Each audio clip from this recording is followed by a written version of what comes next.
Bam. This is Gavin Stone, and you're watching the Break It Down show.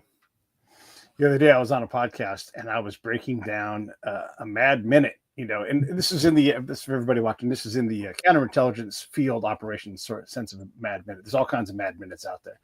And someone who I never talked to reached out to me via DMs and was like, "You can't talk about mad minutes." And I'm like, "But I can, because I'm not actually running one, and it's not associated with the natural thing or has happened in the past. It's all emotional." And why do we struggle so much with things that are in the open, that are known about our tradecraft? Because a lot of stuff has been written about our tradecraft and been made into movies and everything else. Why do we struggle with that and think that something is classified when we all know better?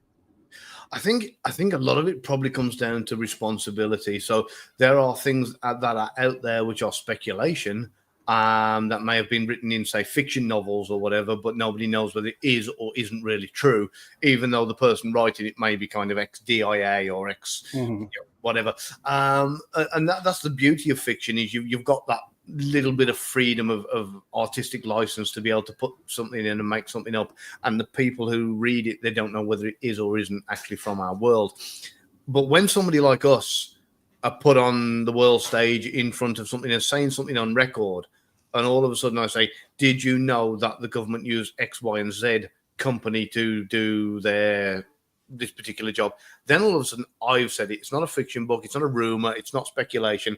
It's something coming from an authority, and nobody wants to be the one who says Gavin said it first, or Pete was the one who put that in the open officially. Right. And I think that's why we all kind of just say, okay, maybe that does happen. I wouldn't like to say for definite, but we used to do something very. As intelligence officers, we're by nature very vague and nebulous. Sure, yeah. But that doesn't make a mad minute the technique classified, though, right? No. Like, this is, you're right, like partnerships and who did what and everything. Like, yeah, I'm not talking about, people don't even know what I know, because guess what? I don't talk about it, right? Exactly. But things that have happened that no longer matter, or commander's intent from 10 years ago, none of that. That's not classified, And a lot of commander's intent is find the bad guys, help the good guys, win the war. That's it. I mean, that's what a lot of it is. And so the specifics of it are classified, but the fact that commanders want to close with and destroy the enemy, that's not a surprise. That's obvious. Yeah, that's just the job role, really. I think that's advertised on most of the websites, I think, isn't it? Yeah. All right. So, but you do have this new effort, SpyQ, which is SpyQ. In this case, everybody, that's the UK website. So spyq.co.uk. What are you guys doing? This is going to be fun.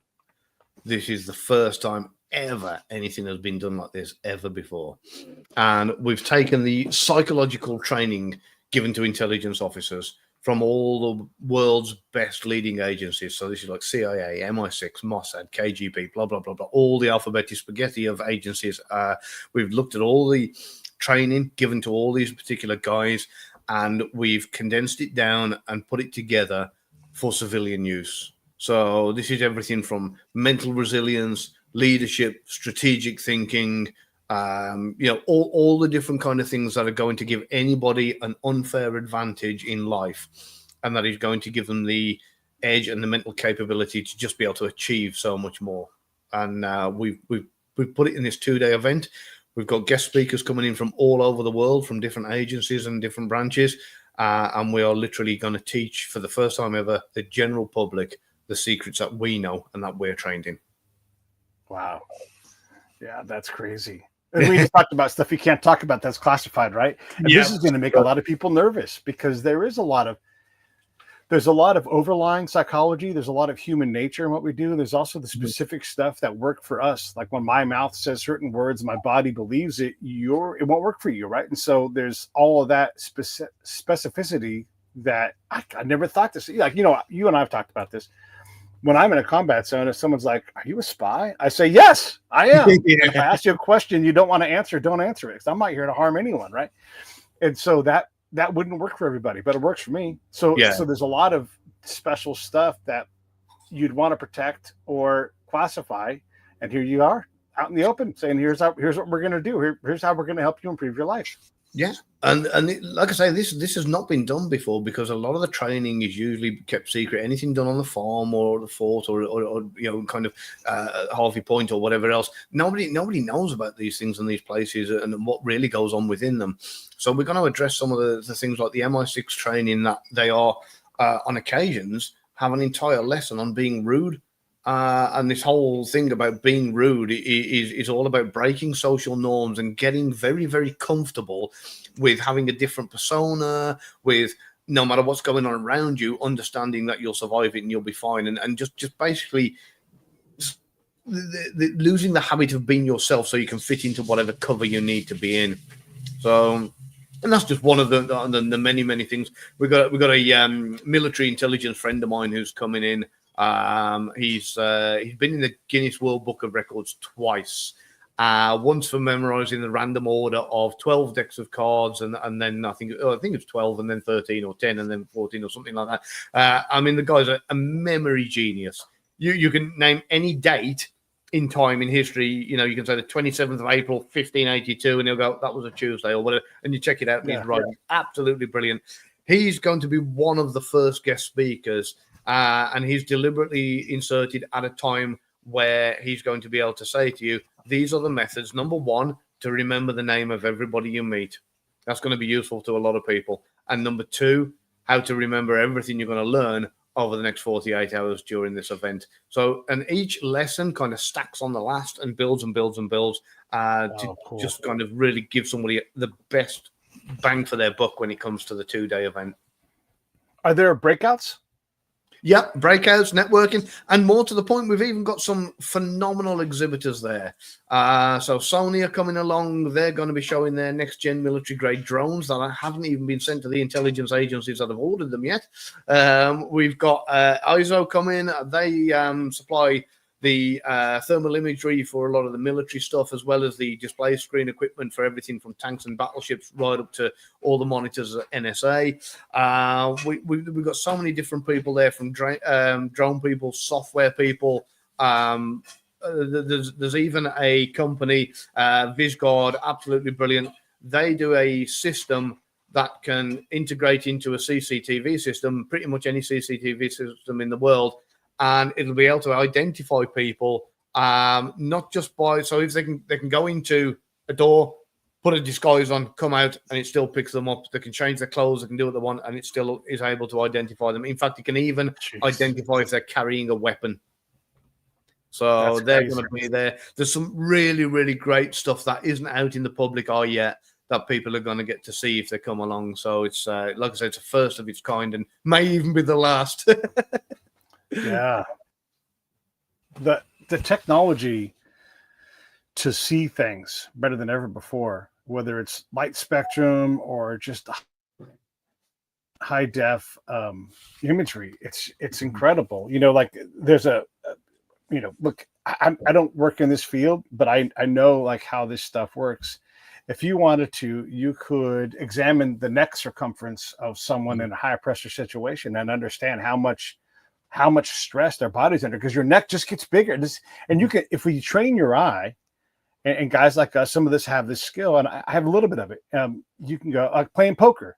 If someone's really like, you understand what their neck looks like, and all of a sudden if it becomes more flush, like, oh, they're playing for something. I don't know if that means I should bet or fold, but,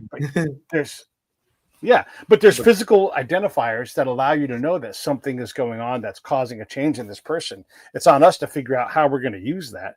But you can see a computer could see someone's pulse, or a robot camera and be like, oh, I can't see that, right? So all of a sudden you have biometrics at a distance on someone. That's crazy to think about that. So of course there's a lot. My Wi-Fi is not working very good right now. No, it's not great today, is it? Unfortunately, so it keeps freezing from time to time. So I wasn't sure whether it was my end or not, but I think it's mine. Hopefully it stabilizes here. Sorry about that. That's all right. So, but yeah, now the tech they've got now, I mean, he was showing me the systems that they're using, and basically there's 55 points that they use to be able to identify somebody. So even if they change and put something on that makes them slightly taller or whatever, it can still all pick it up. And everything is down to, you know, kind of how you hunch, the algorithms picking up the patterns of your walk. It measures and works out so much, and it identifies you. Just absolutely amazing. So advanced, it's untrue. Yeah. That's crazy. Yeah. And when you think about the applications in the surveillance world, so this is where the drone technology comes in. Like we think of drones as being like a one-way tank blowing up a robot, but now you can put electronic warfare pods on it. You could put any kind of electronic warfare, anything really. I mean, you could make your own temporary Wi-Fi bubble that only you can communicate in theory, you know, whatever, right? Like anything. And so if you put this surveillance technique or capability on there, you could quickly identify every known subject in that area. Maybe you don't know all of the people in there, but that quickly becomes known too if you wanted to. That's crazy. And then that means you have to have counter surveillance drones that are coming over and either jamming or something, right? Like, it's a crazy world, man. Yeah, we are heading towards like kind of robot wars, as it were. But you know, at the end of the day, this is, like you say, from the surveillance perspective. Look at when we used to do surveillance, and sometimes how many men you'd need on a team just to surveil one person. And even then, you didn't always do a great job of it. You could lose them, or something might go wrong, or whatever the case may be. Now, one drone in the sky, you can have that, you know, surveillance operating on multiple people, multiple vehicles, multiple targets, all at one time, and the capabilities are brilliant. You know, irrelevant to whether they, you know, go under a tunnel, it can pick up whether it's the same car that actually came out the other end or a different one, or you know, whether they go into a building and then come out with a cap on or whatever else. It picks up the fact that it's the same person just in disguise. I mean, yeah, it's just you know, it really is phenomenal stuff, and it would certainly make life easier, hell of a lot easier for the likes of me and you to be able to have that technology at our fingertips. Yeah, if you want to see how bad you are at surveillance, try to follow somebody. It's so when I crazy used how to train this, that was how I used to start people off. As you know, I'd say, right, what I want you to do, I want you to go to a restaurant or a McDonald's or whatever the case may be, and when somebody, I want you to pick a person, and when somebody leaves, I want you to tell them through the city or whatever, whether they get into a car, you got to follow them. Whether they get off by foot, you got to follow them, and then see how long you last before you either get made or something goes wrong or whatever the case may be. And my only rule at the time was it cannot be a female. You know, other than that, it's fair game. And you know, like you say, so many people, they think, oh, I'm going to be brilliant at this until they actually go and try it. Then all of a sudden, it all goes pear shaped. Whenever I talk about this, I tell about this time when we had a subject we were going to surveil, and they arrived via airplane, had everything great. Airplane was locked down. I mean, the airport was locked down. Like you might imagine, it's very controlled space. They turned right onto the main road. Our car was second position, and the lead car went straight. We were to take over, and there was a rise between us because when everybody you follow, you're not like on each other's bumpers. You're trying to spread out so you're not visible. So we could no longer see the car because there was a rise. And then when we got back to where we could see, there were two similar cars. And we were like, and nobody knew, and nobody could know which way to go. So we picked one option, and it was the obvious option because it was going back towards where we were originally starting, which is where they were going to be. And so we picked that option, and it was the wrong car. Yeah, that happened, and it does happen. It's part of life, and of course, I mean, back when I was doing it, there was different little things you could do to help yourself out, just a touch. I mean, at night time, you know, you could either stick a bit of duct tape over one of the lights, not too much, but enough to like kind of, you know, dampen it a little bit so it stood out as one being dimmer than the other. You know, so you could, if you got a stream of tail lights, you know, you could pick out the one that stood out. You know, all the others are in pairs, and that one's got one dull one. You know, if you were really unscrupulous or was low on time, you could, you know, smash the tail light or the bulb or whatever the case may be, or you know, to put it out. In daytime, if you can, then a little UV strobe, a little 9-volt battery operated UV strobe that can't be seen by the human eye, you could put that either on the back parcel shelf inside the car, or if you can't get inside the car, somewhere close by, And if you've got UV binoculars, you've got the passenger seat, that'll stand out even in daylight. Nobody else can see it because it's UV, But then if they, or you got the infrared, the IR. The army used to use the IR on the back of the helmets, in the nighttime and that kind of thing. So unless you had the binoculars to be able to see, it wouldn't stand out. But when you got the binoculars, it'd be like a flashing strobe light, and that'll be it. These things help, but even those aren't foolproof and aren't without kind of ways and means of going completely wrong. Yeah. Well, and in this case, we wouldn't have known what car to even attack because they got a rental car, so maybe. So they get in a rental car and they drive, and it's just a common, like white Hyundai Elantra. You're like, well, all right. There's a lot of those leaving an airport with other white Honda, so it's crazy. The other thing that's always interesting, and these are the things that just confound like what you think about surveillance is guys, they don't know this area. And so he wants to get gas. And so the guy goes to a gas station and goes inside to do whatever he was going to do inside. Well, if you go inside, was there a dead drop? Did he just activate something? So that means that two people have to comb through that entire place, and that means they're off the net. Like they're not going to be around. And maybe that guy went in there just to shake and see if he had a tail. So now you've been maybe made. You have to assume that you are. You have to change cars. You have to change clothes. All that, right? And maybe he just wanted to get directions on how to go to a strip club because he wanted to do that first. You never know, right? And so, it's crazy how all of a sudden you're like, all of our resources are tied up. Go if you want to shake surveillance, get on a train and then get off the train at the next stop and then go do something else. Everybody will know you're doing counter surveillance techniques, but not if they're not near you anymore.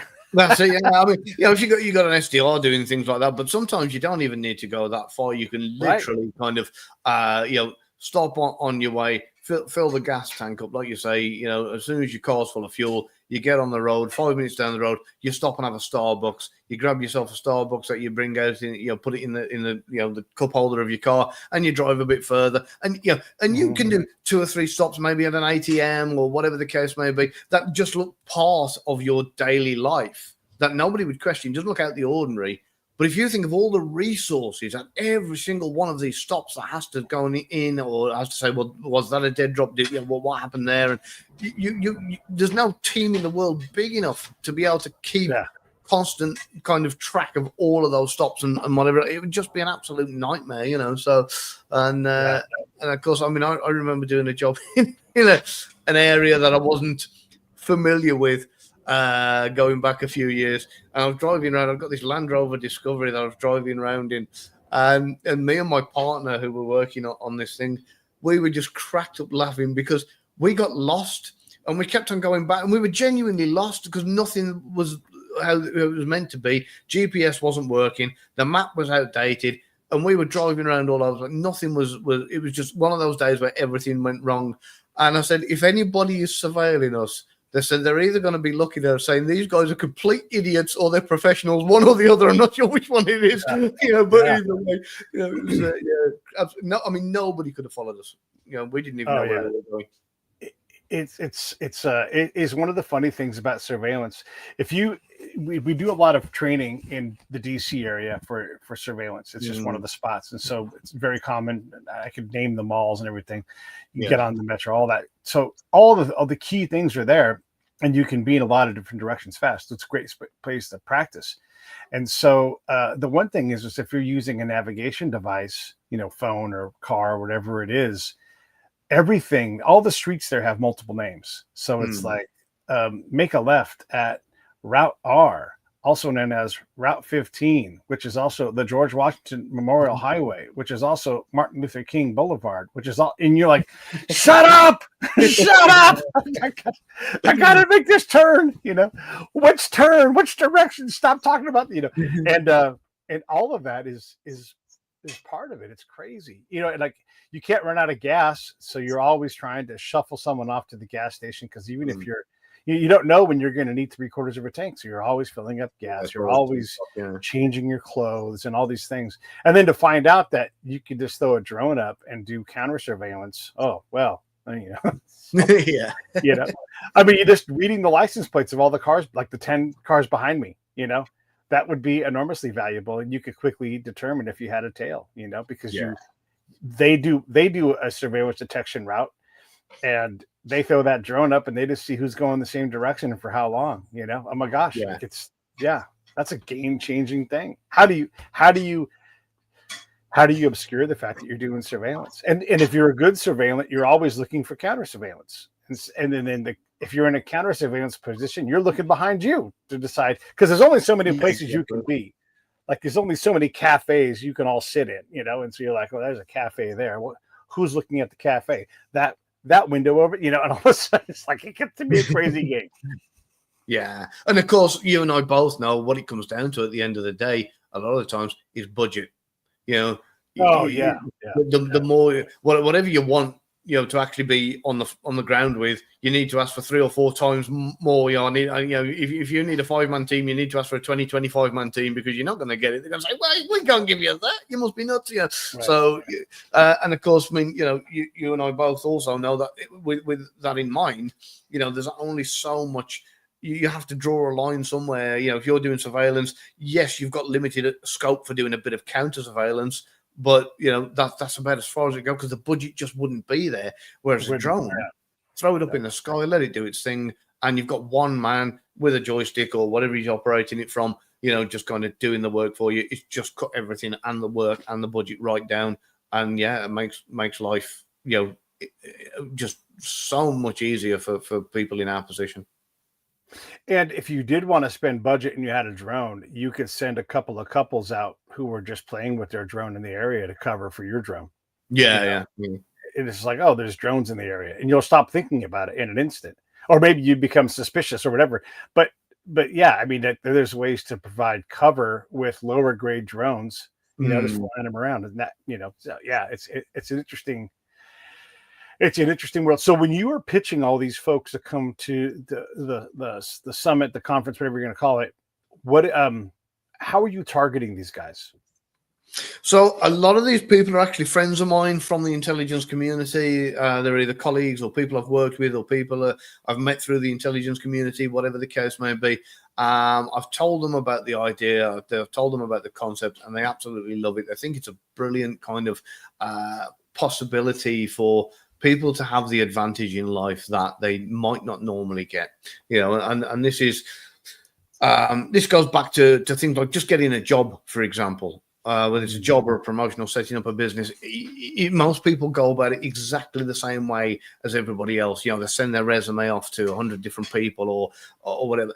That's not how people in our industry would ever do this.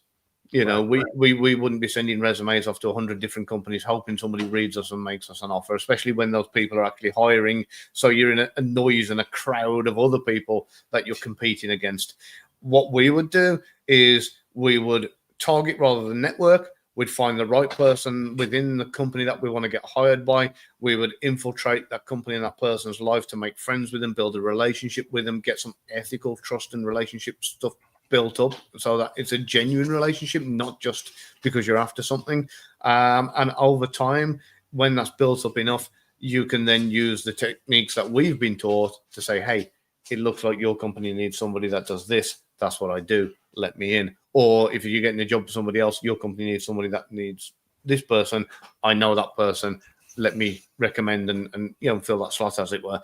And that's a very, very summarized version of what would take a few months to do, but it's more rifle shot and guaranteed than your kind of scatter shot of 100 resumes in the post and sit back and hope and pray. Yeah. There's a guy that I've had on the show. He's an illusionist and a mind reader. And so his work nicely overlaps with ours. He focuses on the human behavioral thing, and there's just certain texts that if you master the work in those texts and the subsequent text, you will be able to do a lot more predictive things. You'll be able to be a lot more, if you choose to manipulate, that'll be available to you. Obviously, you got to practice, but he works a room and just basically mesmerizes 30 people into believing that he's magic. And you could say, well, that'll never happen to me. You're going to watch and be like, I have no idea how he did that. It's amazing, And I don't know if you recall that maybe like 2 or 3 years ago, there was a movie. It was a short movie by Wes Anderson.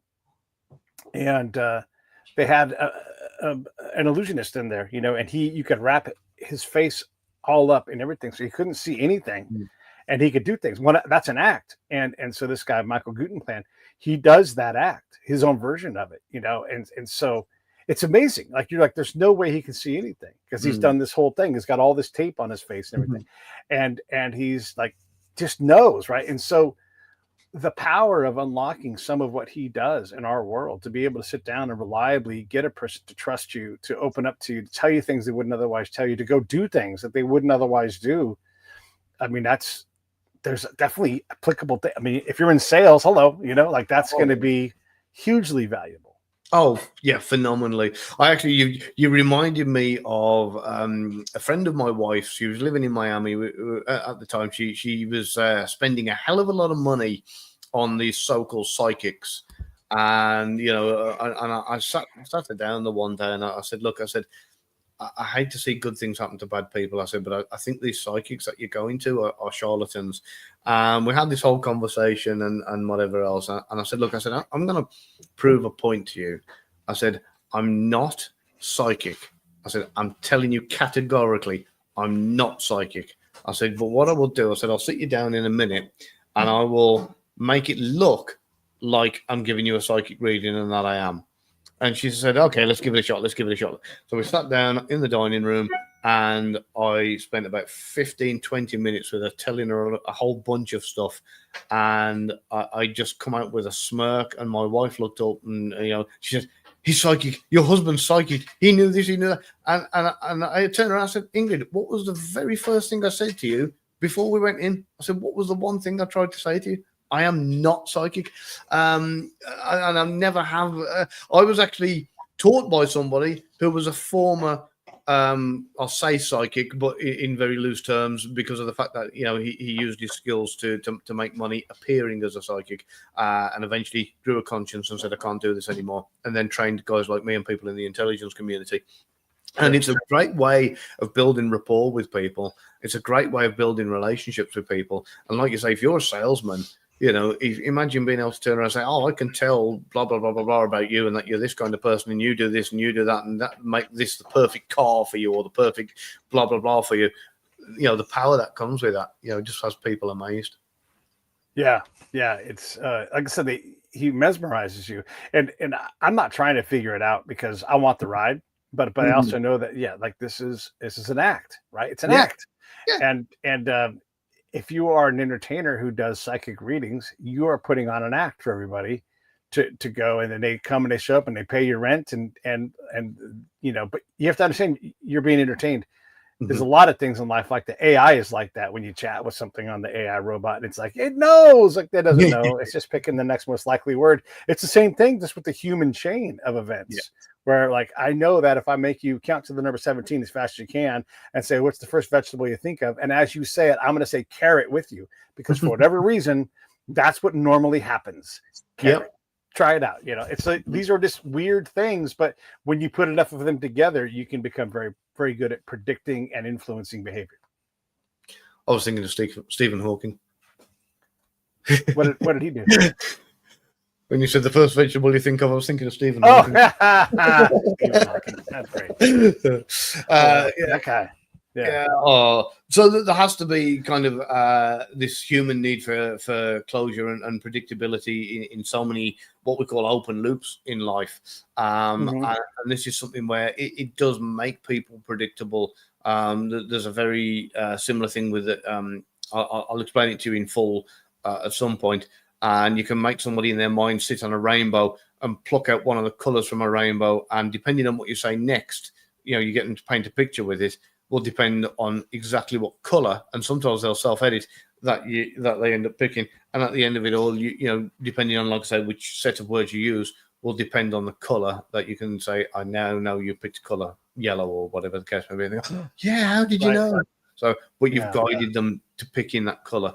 And that's why it always works. It looks like mind reading, but it's not. It's just you are preempting what they're going to pick by guiding them to where you want them to be.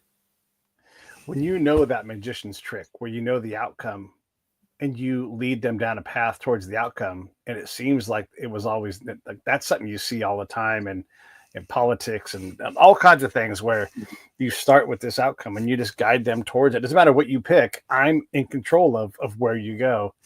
And yeah, when you see it, you're like, oh my gosh, they just did the thing. I call it the magician trick, or like, give me a number between 1 and 100. You think you're picking a number. They don't care what the number is, because the next question and the next question, it ends you up on this path. And you're like, tiger. And you're like, look, that's it. I already drew your tiger for you.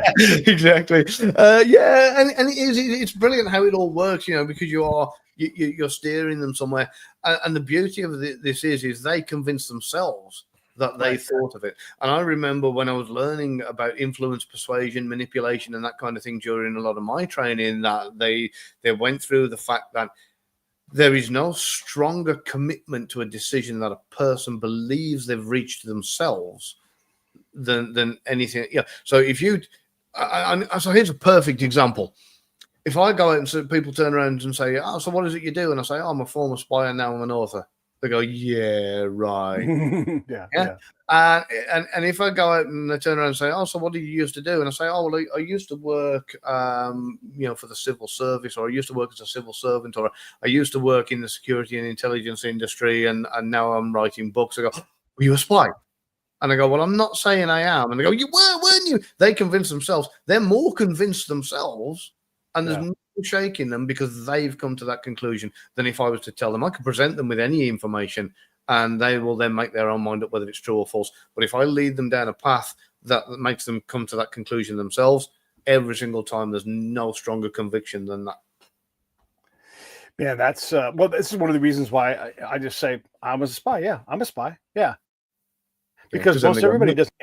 Yeah, and then I'm like, it's my advantage, and I'm like, and if I ever do anything that makes you uncomfortable, don't do it. I'm not in charge of you, And then they just like wipe it away, and then they'll even later on, like I swear to God, they're like, "Oh, that's Pete. He's a spy," and then they'll make it like it's no big deal. And so again, like I've got accomplished what I want to accomplish. But and by the way, I'm the same guy everywhere I go. So like, oh, that's Pete. He's the spy, right? So that's fine with me because I'm not trying to hide it. And everything I'm doing is in the open. I'm still getting what I want from these guys, even if I don't know what that is when I first start looking for it. I know I'm going to get what I want because I'm building trust. The other thing I was going to say is that magician trick. My version of it is I want to know, where are the bombs? When is the attack? Well, what's the question before that? What's the question before that? What's the question before that? And as I back 20 questions away, I can now reliably find a path that gets me somewhere in that 20 question path to where I can ask you, or you'll just volunteer when the attack is going to be.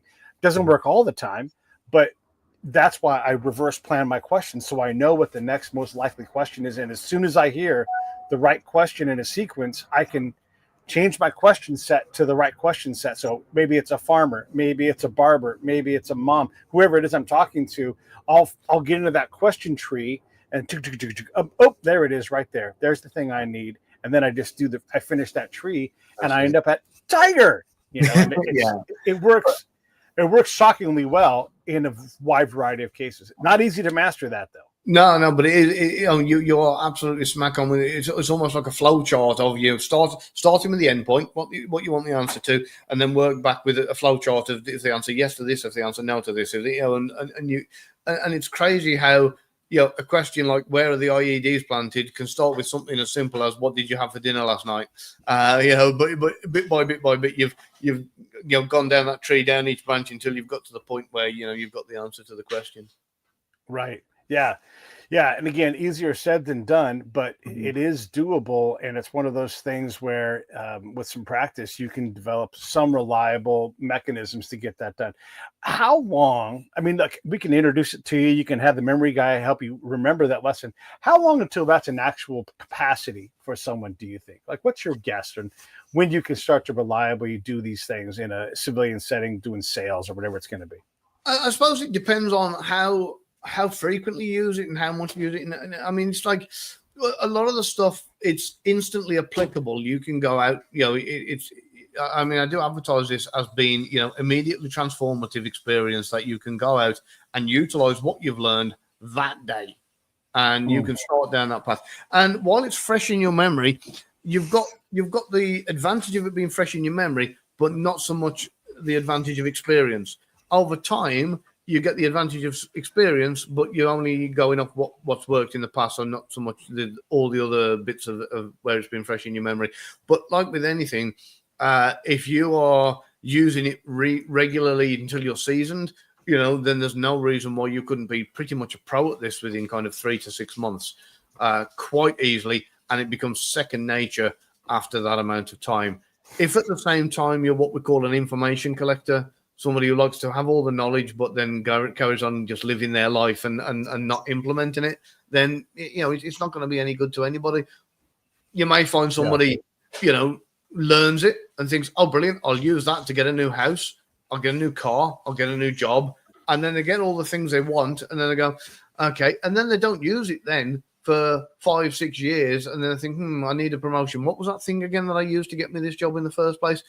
So it's going to be really rusty. But that being said, I am doing a little bit of a membership setup as well for people, so that if they attend the event, they can continue to be members of the SpyQ family. They can come along and they can refresh their memory and catch up on things and look at the old kind of, reports and documentation and that kind of thing, and have access to the community to be able to, help them through and get rid of that rust, get rid of the skill fade. You would think that our militaries would have more of this kind of stuff where you could enter into a mentor network, and just like a lot of what we do is just exposure to tools, So, okay, sure, you went to lockpicking class. Maybe you use that once in your career. Maybe use it every day. But either way, you went to lockpicking class, but that might be the only course you go to, and you're like, oh, you know what? We're all out of you going to courses, and so you don't get access to these guys that have done all these things. Like I've become the expert on body language, on with voice inflection, all these things that people study that give you more tools. And you guys are just providing a toolbox right in front of folks. And they may not be relevant to everybody. It may not apply to your job as a teacher in an elementary school or whatever it's going to be. But there are a lot of tools that help you with human behavior and how to successfully navigate those worlds. Yeah, and to be fair, I don't think there are many jobs or careers or even businesses that couldn't have some kind of advantage from the knowledge and training, because a lot of it at the end of the day is all about human interaction, human experience, human behavior and profiling and analysis and that kind of thing. And really, there aren't many jobs in the world that don't include that one way or another. Even if you are a teacher, it's nice to know what your peers are thinking, what your children are thinking, whether they actually learned what you taught them, whether they did do the thing that you accused them of, or whatever the case may be. Maybe it might be down to the fact that you're looking at your pupils and thinking, hang on, that I've noticed things that I learned at SpyQ that's showing me that this child is unhappy or traumatized or maybe getting bullied or having issues at home. Maybe that's the route you want to take with this. On the flip side, you might learn the whole difference between teaching, which a lot of schools do, and just go down the route of repetition, which is one of the oldest and slowest methods of drilling something into somebody, when there are quicker and more effective methods that can have people learning stuff that stay for life. So any walk of life, if you are having interaction with humans, this is going to be advantageous to you. Yeah, I love it. How did you two come up with the concept of doing this? Like you said, it's not really been done before. So how'd you get there? So there was two things. And the first one was actually my wife. I had a phone call off a friend, and he had a problem, and he said, "Can you help me out?" And I said, "Yeah." And after the phone call, my wife turned around and said, "Look, you get this a lot. People call you with this problem, that problem, or the other problem." She said, "You think of ways to resolve the problem and help them, and whatever the case may be." She said, "But instead of being on the end of the phone fixing people's problems for them, why don't you just teach them the strategic methods of thinking that you've been taught, so that they can fix their own problems?" A bit like kind of give a man a fish versus teach a man to fish. It's kind of going down that route. So I thought, actually, yeah, you know what, she's right. And I got in touch with a friend of mine from CIA, and he said, "Look, the concept is simple. Stick the people in the room. You've got the knowledge. Sell them the knowledge. Their life gets better. They recommend you to other people. You do it again." And I thought, okay, let's give it a try. So I partnered up with a friend of mine. He thought it was an absolutely fantastic idea, and everybody we've spoken to since who we've spoken about this has gone, "I love this. Let's make it happen." Oh man, wait! I'm excited about it too. When you first told me about it, I was like, "Ooh, I hope I get a chance to play in that world." And I'm sure we'll talk more about that, but it is a neat thing, and I'm desperate to help folks get better at this stuff for whatever reason. My preference would be to help young collectors get better at collecting, but because there is nothing like this, right? Like you go to a school, maybe if you're a young person in the military, you and I both know you're going to do guard duty at some point. You're like, why am I doing guard duty? Shouldn't I be learning how to do this job better? Shouldn't there, like we'll spend billions of dollars on being able to shoot more accurately and make choices faster and to make our brains just a tiny one baud faster, right? But there is no kill house for source ops where you go and you sit in there. It doesn't happen. And so the only way to do it is to sit in a cafe in a foreign town. I'm saying foreign, not your hometown, and meet people and build a network. You got 2 weeks to build a network. You need to get to one of these targets, right? Yeah. And to do that and to do it innocuously, like there's no design, there's no war. It's just, can you meet any of these 20 people in 2 weeks? And how you do it, how you figure, and then repeat and do it again and I'm just giving an example. So your guys' school, this offering is really incredible. And by the way, super sexy and fun. I'm desperate to go. Come on along. We got people flying in from America. We got people flying in from Australia. We got people coming from all over the world. We got some great guest speakers. We got counterterrorism guys coming, military intelligence guys coming, people from the intelligence world as well as special forces. So we've got a good old mix of teachers that are going to be literally the best of the best, as well as the networking opportunities. We've got people coming along, ticket holders from Fortune 500 companies, entrepreneurs, small to medium businesses. We got so many different people from all walks of life that are going to be there. The networking alone is worth coming for, even if it wasn't, the stuff you're going to see. This is being held on a military base, by the way. We've taken over a military base for a couple of days because the stuff that is going to be showcased at this event, we wouldn't be able to show in a public venue. That's why, one of the reasons why it's being held. We've taken the military base, we're setting up, having a couple of days there. That's sexy. That's just sexy as hell. Revealing has to be done on a military base. Yeah. Can we say where it is? Do you want me to say out loud or no? So it's in Dorset in the UK. That's as much as I'll say about the location at the minute because I don't want the risk of anybody getting in there before I do and kind of doing anything they shouldn't. So, but anybody who does end up buying a ticket, they will be given all the details of the exact location and all the kind of and that message will self-destruct in 30 seconds. Yeah.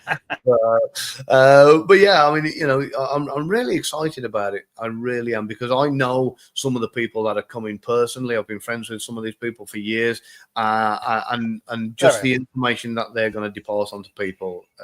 I'm excited for it, just to see other people when they learn these things. I know I'm going to have so many people afterwards thanking me and saying that was so worth it. Yeah, I've been doing some shows out where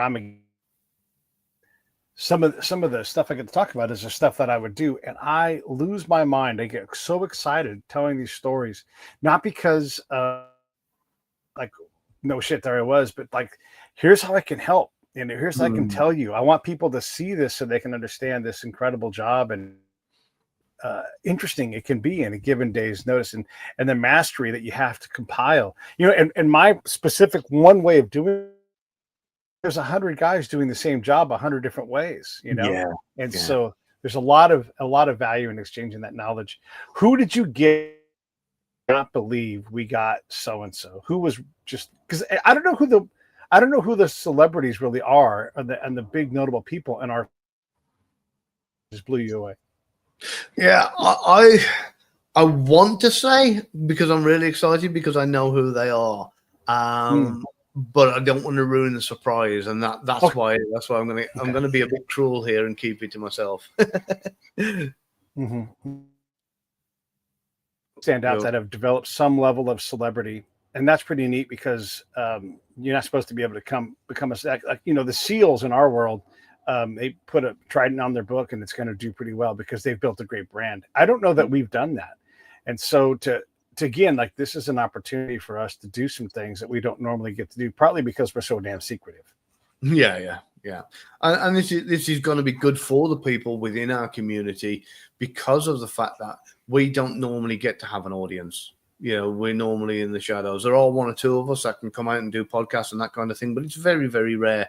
Whereas this event, there are going to be some people who are unseen, unheard of, never done anything publicly before, never been interviewed, never been, and this is going to be their first time, kind of outside of the intelligence community, giving any kind of lecture or lesson along these lines. So, they may have done it for a class full of intelligence recruits at some point, but never, openly to the public like this. So that in itself, again, is really exciting. The unheard ofs and the new friends that are going to be made. Yeah. Yeah. There's a show here in Vegas that happens in January or so called SHOT Show. And it's like, and all that. And it's a huge success, right? There's tons of people that go. I get invited all the time. That's not my world. I don't want to go to that, but I do want to come to, I do want to come to yours because it's so exciting. You're selling me so great. If you aren't a person who has spy techniques and you aren't necessarily in a sales job, who else needs to come to this thing? Who else would you say, like, oh man, this is worth your time to fly out to England to come do this? Well, I'll start off with the caveat that this may be their only opportunity because of the fact that what we are teaching and whatever else, we may have somebody at some point from the Home Office, from somewhere within the government who says, no, that has to stop. We can't let this carry on. So, it may be this time. It may be if we do another one next year. Who knows? But I do know that there is a probability of that happening. So at the end of the day, this may be the one and only time for people to come along. So with that in mind, I want to tell you about some of the people I've helped and how, and give you a little bit of a chuckle along the way, and let you realize exactly who this is for when I talk about literally anyone.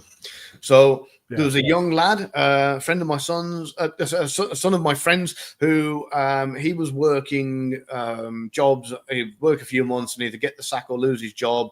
Then all the money he'd saved up to want to travel the world, he'd end up spending between that and getting his next job. And it was wash, rinse, and repeat. Work for a bit, spend all his money, work for a bit. And he wanted to travel the world. And I sat him down. I said, look, you're thinking about this wrong. I said, you are trying to save money yourself to pay for your own travels around the world. Instead of doing that, why don't we look at how you get paid to travel the world? And he was like, oh, okay, how do we do that? I said, because as an intelligence officer, we have to look at things from a completely different angle to everybody else. So I said, okay, there's things you can do. I said, you can go and get qualified with your seafarer certificate and one or two other little qualifications and get yourself some practice down the docks. We live in a coastal town. I said, to get a bit of work on the boats. Next thing you know, you're on cruises and getting paid to travel the world. I said, you can't spend the money because you're out at sea. It's going straight into your bank. These cruises are not for a couple of days. These are rich boys' toys that are going out for months at a time. I said, and they pay bloody good money stopping in different ports around the world. I said, option number 2, I said, you can look at house sitting, proper, actual, legitimate house sitting, where you get different towns and cities and houses where, people are away for anything from a couple of weeks to a couple of months, maybe even more in some instances.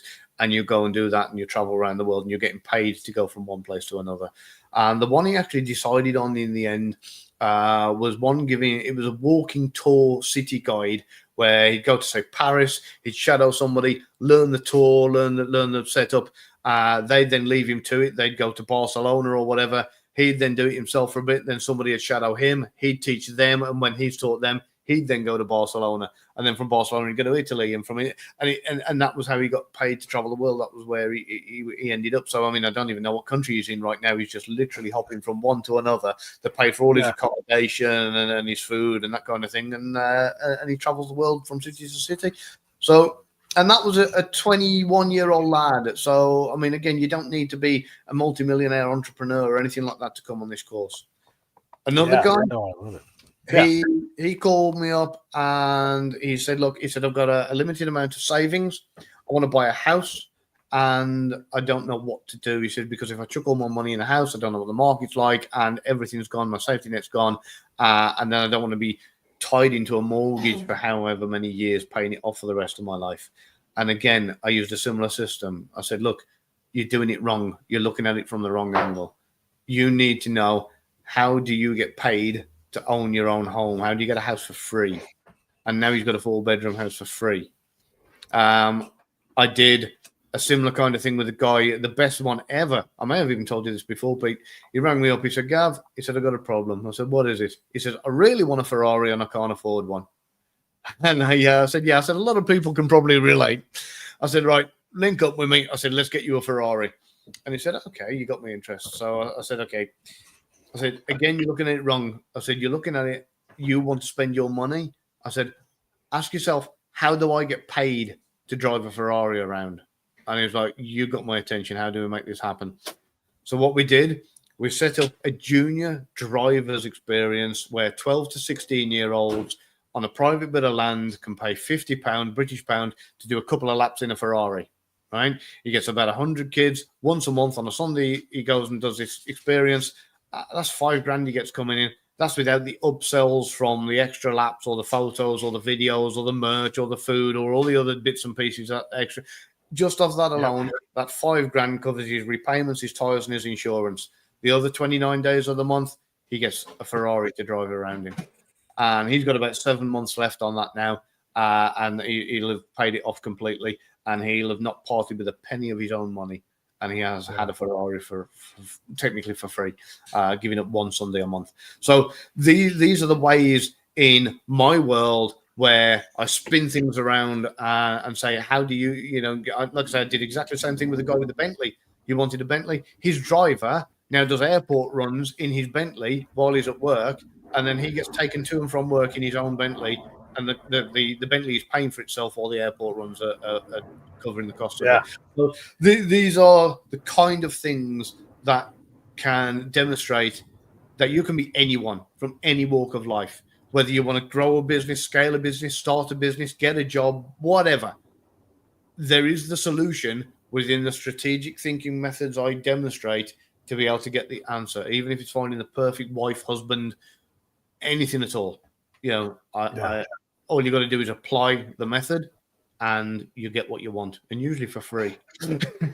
Yeah, no, but the reorienting or the multi-orienting that we do in our job, where I have to understand the camera looking at me, the camera that they're looking back at me, with all these different perspectives, they matter, and I have a similar thing where I was talking with a guy and he's like, I'm going to learn how to day trade so that I can buy a Tesla and save money. And I'm like, why don't you just buy stock in Tesla? And instead of, and this is like in the early 2000 teens, right? Yeah. And so he's like, oh yeah, maybe I should do that. And I'm like, yeah. And so, and then I followed my own advice and I did the same thing. And so this stock has done phenomenally well, right? Like it was good advice. And so don't spend money so that you can save money on something that costs less. And like that might work in some cases, but not buying gas is not going to make you the money that you need to make, especially if you can take that $40,000 and just buy a bunch of stock with it and just let that stock grow. Yeah, the gas cost will be, you won't care about the gas when you're like, I've got $500,000 sitting in the bank and it's going to double, and then they're whatever. So yeah, there's that approach to, how do you solve this thing? And that's great stuff. It's super exciting, man. I'm happy for you. I'm hoping I'll be able to figure out how to get out there and join you for this thing, because it sounds phenomenal. And like you said, the networking things, because all these folks are connected to something. We're all trying to make money in our own little ways. And you said a couple of things we were talking off mic, and I'm like, that could be valuable for me, because I'm trying to do things too. So it's a neat opportunity. Everybody should go check it out. The link, by the way, is right below me here. You can go there and you'll see all the stuff that Gavin is doing. And if you don't already know, Gavin is a fantastic dude. You guys can trust that he's put together something incredible. I'm not faking like I might go. If I can figure out how to do it, I want to do it. So you guys, hopefully I can see you then. If you guys come, we'll go out and we'll go get a steak or something together. Yeah. What else do you want to say before we wrap this thing up, man? This has been great. Super fun. I'm super excited for it. Yeah, I'm really grateful for you having me on the show, Pete. I always am. We always have a good rattle anyway. But whenever you and I get together and talk about like kind of the world that we've worked in for so long, so I am grateful. And you know what, if anybody can make it over, it'll be worth it. It's an investment in their self. It's your mind is the only unseizable asset at the end of the day. And of course, you can invest in one thing or another, which may or may not make you money, but the knowledge that you learn, that's yours forever. That's worth, the trip and the investment. So to anybody who's on the fence, go for it, because this is going to be seriously life-changing for you. And I'd love to see you there, Peter. We can see if we can find a way to make it happen. And it'd be great to actually it was a VIP dinner actually at the end of day 2, so we'll have to get you a VIP ticket, and sit down and have a few beers together. Yeah, I'll work with you on that offline. But I want to ask, okay, so we talked about all this stuff. What is one thing in the spy world right now that is captured your attention? I know we've talked about how crazy the Mossad has been with their operations. What's got your attention when you look at the big intel world? Vulnerabilities with MI6's new system that they've launched. I knew about it about a year or more ago, with this whole new dark web internet source thing that they've put out publicly now. They've got social media sites and that kind of thing. In theory, it's good. I don't have a problem with the concept, but I think there's a lot of vulnerabilities that need to be explored. And I'm sure they've put a lot of time and thought and effort into it. But yeah, can you imagine how many potential fake leads or how much danger may come from this, and how many people could end up getting caught, killed, problems that could arise from somebody just even attempting, when they don't know what they're doing, to make contact with MI6 via a kind of unknown messenger service. So I'm not gonna go on about it. I just think it could be problematic, and it's something that the world should keep their eye on and see where it goes. It could be a flagship and a great thing. It also could be something that could be dangerous as well. Yeah, anytime you add technology and the intended outcome and the actual outcome down the road are always different. Like I was told, I don't know, well over 10 years ago, that the computer would be able to predict what songs I wanted to hear, and it still can't do that. My phone won't let me type the word pussy. Like if I make a typo, it's like, did you mean wussy? Did you mean like apple? I'm like, apple, So it can't reliably predict these things, and it's always going to struggle with that. And I have diverse tastes, and if you look at my data, I've got a show, so I've got all kinds of noise in my data, and so the more we rely on these things, the more these skills that we're talking about here, being able to actually talk to humans and be influential with them, and find a way to help them so you're valuable to them. Man, oh man, that's titanic in terms of having a intern grade mistake filled machine give you ideas on leads, because you're right, they're going to fabricate things. And boy, oh boy, you want to talk about a magician's trick. That chat bot can absolutely tell you the most wonderful things. The other day, my buddy Brad he makes his own LLM, and it's pretty slick. And I said, ask it who I write like. So he put some of my writing, into it as a cue. And it's like, oh yeah, you write like Hunter S. Thompson. And I'm like, yeah, see, that's always going to feel good. Like, yeah, I can believe that. And the thing is when we move into a day and age of artificial intelligence, and I'll state this because this kind of fear that's been driven in people right now has been happening for years. Back when agricultural farmings were taken over by combine harvesters and plows and tractors and things that we said, oh, this is going to put all the farmers out of work. And, ATM machines, they said, oh, it's going to put all the bankers out of work, and all the other things that have happened over the years where people are going to say, oh, it's not the case. It definitely isn't the case. It's going to, in itself, create more work and create more jobs and everything else. And more importantly, those jobs are going to be human-centric jobs, because the only jobs left are going to be the kind of jobs that AI cannot do. So whether that's companionship, whether that's, being a counselor or whatever the case may be, those human-centric jobs, there's going to be more and more and more of those available to more and more people. And maybe as a community, in a world community, we can actually give a bit more time and attention to the people that really, really need it. Yeah. Yeah. Boy, there's like the farming. I live in California, so the farming here is state of the art. If you have the right machine, you can do multiple harvests. Like the next 2 weeks, I'm going to bring in this almond harvest with my machine. And you're doing it essentially by yourself, and your robot. Someone's got to fix your machine. Farmer's got to maintain the farm. But all of that money now goes to one person or one person and their subcontractors instead of 1,000 people. Money is funneled to one thing. And so there are more of these avenues. And like you said, you can go buy a Ferrari or a Bentley and turn it into a revenue source. There's all kinds of people that have Teslas and they run from LA to San Diego, just ferrying people between airports and destinations with these cars, and they're going to become less driver needed, right? Yeah. And so now you just have this fleet of cars just running up and down what we call I-5 and just delivering people where they want to go, when they want to go, and just repeating it. Yeah, you can make $1 million a year doing that. It's just a lot of overhead, but that's doable, right? And so that only becomes more prevalent. Hey, anything else before we wrap this thing up? Otherwise, thank you. This has been a blast. Let's talk as soon as offline, as soon as we're done with this. Yeah, no, I'll tell you what, that's rounded nice and easily up to the hour for everybody. Thank you to everyone that watched. Hope to see you at Spy Q event in October if you can make it. And again, Pete, thanks for having me on. It's always a pleasure. For sure. Everybody go click on that link and at least take a look. And if you're interested, let me know. And you and I will figure out how to get together in London. All right, bye.